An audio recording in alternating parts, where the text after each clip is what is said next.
Tere! Mina olen proviisor Hanna Keidong ning täna räägime siis levinumatest spordivigastustest ja kuidas end nende puhul ise aidata.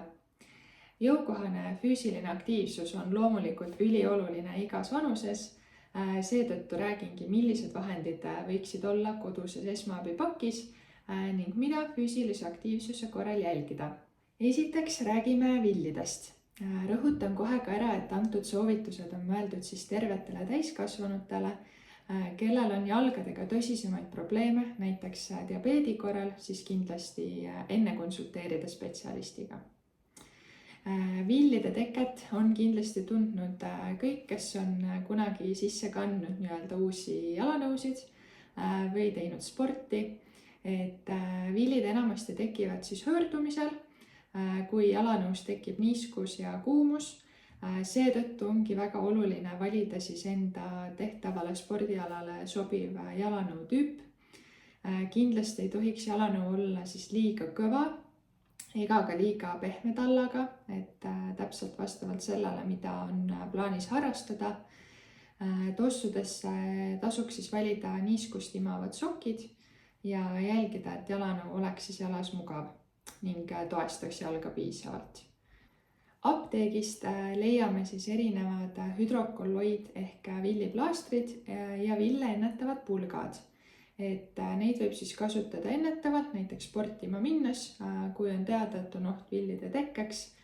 Villiplaastrid sobivad loomulikult ka juba olemasoleva villi raviks.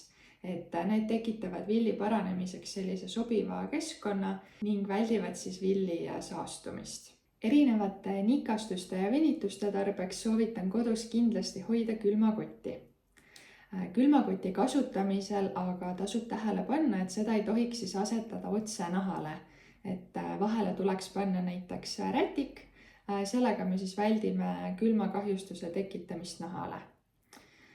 Samuti, kui on tegu näiteks jalatraumaga, tasuks hoida jalga võimalusel kõrgemal ning võib siis ka kasutada kompressiooni, et sellise lasse fikseeriva sidemega kinnisidumist, kuid seda ka kindlasti mitte siis liiga kõvasti, et ei häiritaks jala verevarustus. Kui me nüüd räägime sellistest pikaajalistest lihas-liigesvaludest, ebamugavusest, siis on soovituslik kasutada just vastupidi soojendavaid tooteid. Näiteks siis pipraekstraktiga kreemid või salvid, samuti plaastrid ning on olemas ka hobusesalvid. Valu puhul oleks hea, kui koduapteegis oleks olemas ka valuvaigistid. Erinevate valuvaigistite kombineerimine on tugeva valu korral alati tõhusam kui siis ühe valuvaigisti üleannustamine. Küll aga seda, kuidas kombineerida ning milliseid toimeaineid, soovitan konsulteerida tervishoiutöötajaga, arsti või apteekriga, kuna valuvaigisti valik oleneb väga suurelt meie siis üldisest tervislikust seisundist ja teistest kasutatavatest ravimitest. Kui me nüüd tegeleme kontaktspordialade või välitegevustega, on tõenäolisem ka näiteks marrastuste või lõikehaavade teke. Haavade puhuks võiks kodus kindlasti olemas olla steriilsed marlilapikesed, millega haava puhastada. Samuti antiseptiline sprei. Soovitan valida sellise, mis ei sisaldaks alkoholi, kuna alkoholi sisaldavad spreid tekitavad siis kipitust ja võivad kuivatada siis haava ümbritsevaid kudesid. Kui meil on haav puhastatud, siis järgmine samm on selle niisutamine. Selleks sobivad näiteks põletikuvastase toimega kreemid või salvid, et sobiva saab jällegi valida koostöös apteekriga. Ja tänapäeva haavaravis ongi põhimõte, et haava peaks siis hoidma kindlasti niiskena.